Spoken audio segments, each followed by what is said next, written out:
और साथ में इसमें रिमी सेन, इनके साथ काम करना कैसा रहा? Rimi Sen is a wonderful young actress, very enthusiastic, बहुत एनर्जी है और जाहिर है she will mature over the years, but she was very sincere.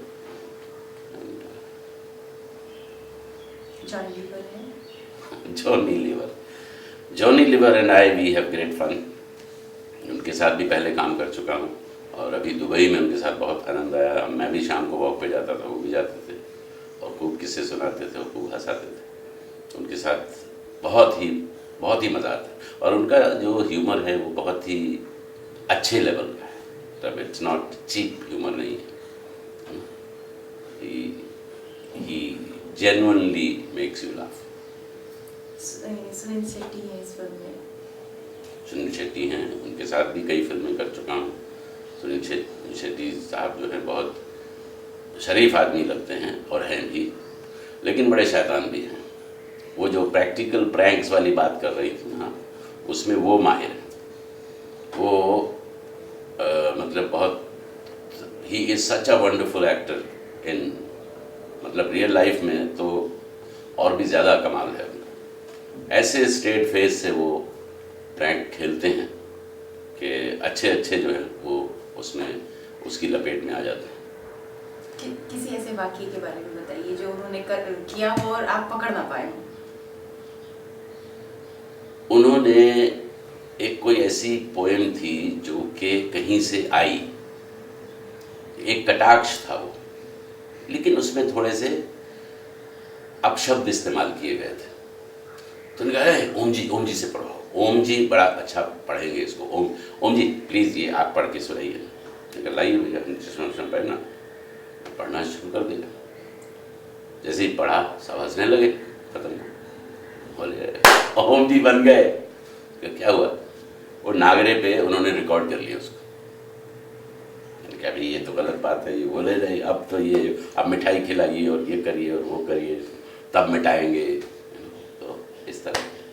और विनाशक के सेट पे उन्होंने पूरे जितने बॉम्बे से जर्नलिस्ट गए थे, कुछ 20-25 लोग थे, उन सबको ऐसा बड़ा ड्रामा, मैं नहीं था उस समय सेट पे, लेकिन मैंने सुना कि मतलब एक जूनियर आर्टिस्ट को बोला कि तुम दारू पी के तुम फलाने के पीछे चक्कू लेके बड़ा भागना पर ड्रंक, हाँ काट दूंगा, ये कर दूंगा, वो कर दूंगा.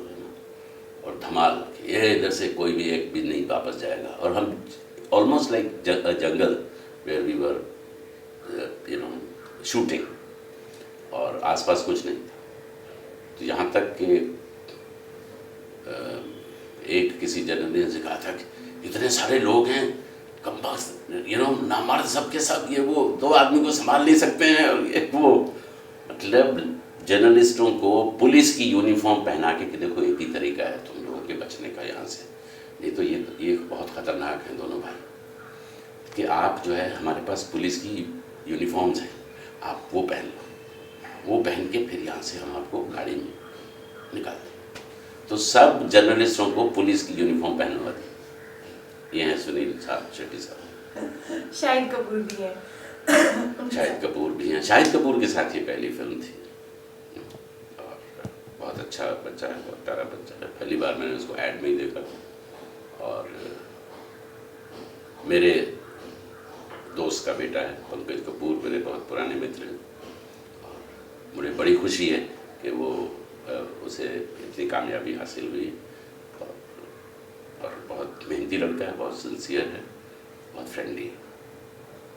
इस फिल्म में को विक्रम भट्ट ने डायरेक्ट किया है. कैसा उनके डायरेक्शन के बारे में बताइए, किस ढंग से, क्योंकि आप तो इतने सालों से इस फील्ड में हैं, काफ़ी लोगों के डायरेक्शन में काम किया, उनके डायरेक्शन में क्या खासियत है? बहुत कॉम्पिटेंट डायरेक्टर हैं. पहले एक फिल्म थी उनकी जिसमें मैंने गेस्ट अपीयरेंस की थी, मैं फिल्म का नाम भूल रहा हूँ, लेकिन उसमें सिर्फ मेरा 3 दिन का काम था. तो he is made so many films और he is a very competent young director and he is growing with every film. इस फिल्म के म्यूजिक में आप कितने आपके किरदार के साथ म्यूजिक कितना फिट आता है? कहीं पे म्यूजिक पिक्चराइज किया गया है? नहीं, मैं म्यूजिक में, इसमें म्यूजिक का हिस्से में मैंने, गाने के हिस्से में. क्या लगता है कितना गुदगुदाएगी ये फिल्म ऑडियंस को?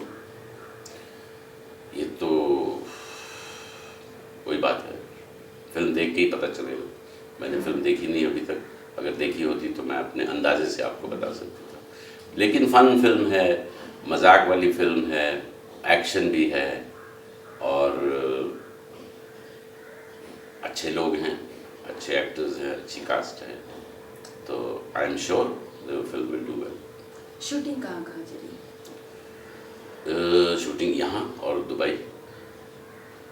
दुबई में कुछ दुबई बिल्कुल में- डिफरेंट नॉर्म्स होते हैं शूटिंग के, इंडिया की तरह तो नॉर्म्स नहीं होते होंगे, कुछ परमिशन नहीं, बड़े आराम से वो दुबई में शूटिंग करने में कोई परेशानी बिल्कुल किसी किस्म की नहीं आई, ना कोई ज़्यादा भीड़ भड़क्का था।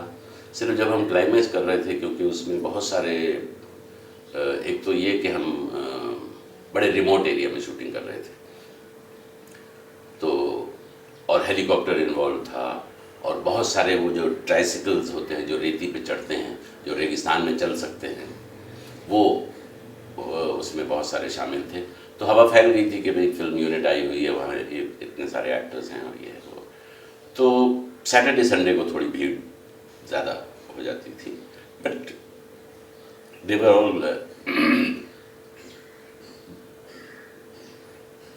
जो भी भीड़ जुटती थी आसपास के गांव से, वो बहुत सलीके से तरीके से खड़े होकर शूटिंग देखते थे और उनकी पुलिस थी वहाँ टू ऑर्गेनाइज, तो इस तरह की कोई किसी किस्म की परेशानी नहीं हुई। प्रोडक्शन के लिहाज से यदि देखा जाए तो इस फिल्म में कितनी सहूलियतें प्रोवाइड की गई थी, कितने वैल्यू ऐड किए गए हैं? सहूलियत तो Firoz Nadiadwala is a big producer, is a very old producer, मतलब बहुत सारी उन्होंने फिल्में बनाई हैं, बड़ा प्रोडक्शन हाउस है, तो प्रोडक्शन की तरफ से तो कोई दिक्कत आने का सवाल ही नहीं पैदा होता। ओके, आमतौर पर ये देखा जाता है कि बहुत बारी हंसी मजाक या कॉमेडी के नाम पर बहुत ही हल्की फुल्की सी फिल्म बनाई जाती है, जो बहुत बारी पकाऊ सा होता है, तो मिस ऑडियंस झेलती है उन फिल्मों को। इस फिल्म से ऑडियंस क्या एक्सपेक्ट करें? अब देखिए, मैंने पहले भी कहा है कि ये एक फार्स है। अब वो तोते में वो है कि उसके पास जो है एक टॉय तोता है और उसका कोड है, और वो कोड जो है जो केस है, जो सेफ है, उसके अंदर तोता है और तोते के पास वो कोड है। तो पहले तो सेफ खोलने के लिए कोड निकालो, और सेफ इतनी स्ट्रांग है कि वो बम से भी नहीं टूट रही। तो देयर आर रिडिकुलस सिचुएशंस, लेकिन फार्स में ऐसी ही सिचुएशंस ही होती नो। लेकिन उनको किस तरह से फिल्माया जाता है और किस तरह से उसको ट्रीट किया जाता है, that is how the fun comes out. अभी हेरा फेरी में भी बहुत सारी ऐसी सिचुएशन थी विच वर रिडिकुलस ना, तो लेकिन लोगों को बड़ा आनंद है, लोग अभी तक याद करते हैं उनको, अभी भी टीवी पे आती है तो पॉपुलर होती है, लोग देखते हैं, मज़ा लेते हैं। जानिबी दीवारों में भी बहुत सारी रिडिकुलस, अब एक लाश को लिए हम पूरे शहर में घूम रहे हैं, बताइए। So depends how you treat it.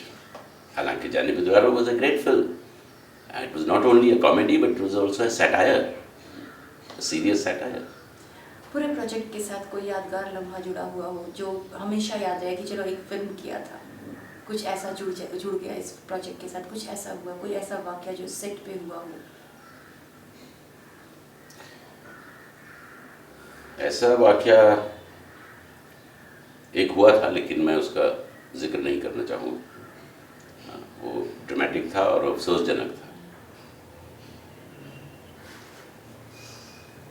ठीक है, बात करते हैं। आपने बहुत सी हॉलीवुड फिल्मों में भी काम किया है, क्या कहाँ तक आपको मैं ऑफ द रिकॉर्ड बता दूंगा। ठीक है, I got it, I will ask you also, क्योंकि मुझे क्यूरियस बना दिया आपने। That's why I said. जी, आपने बहुत सारी फिल्में करी हैं हॉलीवुड में, क्या एक्सपेक्टेशन लेकर फर्स्ट प्रोजेक्ट आपने स्टार्ट किया, कहाँ तक उसे अचीव कर सके अभी तक? देखिए, मेरी कोई प्लान नहीं थी बाहर काम करने की, ये एक्सीडेंटली हो गया है। और इसकी शुरुआत हुई थी 81 में, ज्वेल इन द क्राउन नाम की एक टेलीविज़न सीरीज टेलीविज़न ने प्रोड्यूस की थी, इंग्लैंड की टीम थी, तो उसमें जेनिफर कपूर ने मेरा नाम सुझाया था और 1 महीना मैं फिल्म यूनिट के साथ था जयपुर में। उसके बाद फिर 81 में एंड में या 82 बिगनिंग में रिचर्ड एटनबरा साहब आए, वो गांधी के लिए लोगों को ढूंढ रहे थे, तो उन्होंने आक्रोश देखी, हमारी कुछ फिल्में देखी तो एक उसमें कैमियो जो कि बहुत क्रूशल था, बहुत एक ड्रामेटिक मोमेंट थी फिल्म में, उसके लिए उन्होंने मुझे बुलाया और मैंने किया वो। और फिर तीसरा प्रोजेक्ट था दीपा मेहता का, उसकी पहली फिल्म जो उसने कनाडा में बनाई थी टोरंटो में, सैम एंड मी। और दीपा मेहता हमारी हिंदुस्तानी फिल्में देखती थी, फिल्म फेस्टिवल में देखती थी एक्सेट्रा, तो उन्होंने कुलभूषण और मुझे कास्ट किया फिल्म में, वो की। लेकिन एक लगातार फिल्में होने का जो जो शुरुआत हुई वो हुई सिटी ऑफ जॉय से। सिटी ऑफ जॉय में मेरा ऑलमोस्ट मेन पार्ट था, पैरेलल टू पैट्रिक स्वेजी, जिसकी शूटिंग 3 महीने तो कलकत्ता में चली, फिर 2 बार हम इंग्लैंड गए उसके लिए, 10-10 दिन का शेड्यूल वहाँ हुआ। And it was a big film, American film, और रिलीज़ हुई फिल्म वहाँ, बहुत अच्छे रिव्यूज़ मुझे मिले एक्सेट्रा। तो उस तरह से फिर इंग्लैंड में मैंने काफ़ी काम किया, तो इंग्लैंड के टेलीविज़न पे और इंग्लिश ब्रिटिश फिल्मों में काफ़ी काम किया, 7-8 साल लगातार। Every year I was doing 1 और 2 प्रोजेक्ट्स। तो इस तरह से उसकी शुरुआत हुई, तो फिर एक के बाद एक प्रोजेक्ट होते जाते हैं। हॉलीवुड के फिल्म इंडस्ट्री की फ्रेटर्निटी के जो लोग हैं उनके बीच में आप कितना जाना चाहते हैं, कितना में सभी लोग बहुत अच्छे से कि जान रहे हैं कि ओम जी हैं, इंडिया में काम करते हैं, काफ़ी अच्छे जाने माने कलाकार हैं यहाँ पर, ऐसा क्या वहाँ के सभी लोग नोन हैं? देखिए, इंग्लैंड में तो ज़रूर जानते हैं, मतलब सिर्फ फिल्म फ्रेटर्निटी के लोग ही नहीं बल्कि आम जनता के लोग भी, दे आर फेमिलियर। इनफैक्ट उसमें से बहुत ज़्यादातर लोग ये सोचते हैं कि मैं इंग्लैंड का बाशिंदा हूँ, मतलब मैं वहीं रहता हूँ। उसके अलावा yes, in other countries also कुछ फिल्में हैं जो इंग्लैंड के बाहर भी गई हैं, रिलीज़ हुई हैं, फ्रांस में, जर्मनी में और दूसरी जगहों पे। और कुछ ख़त भी आते हैं, जैसे ईस्ट इज़ ईस्ट सब जगह पॉपुलर थी, माई सन द फैनेटिक सब जगह पॉपुलर थी, सिटी ऑफ जॉय सब जगह पॉपुलर हुई। तो कुछ फिल्में हैं जो सिर्फ ब्रिटेन में ही नहीं थी बल्कि बाहर भी गई।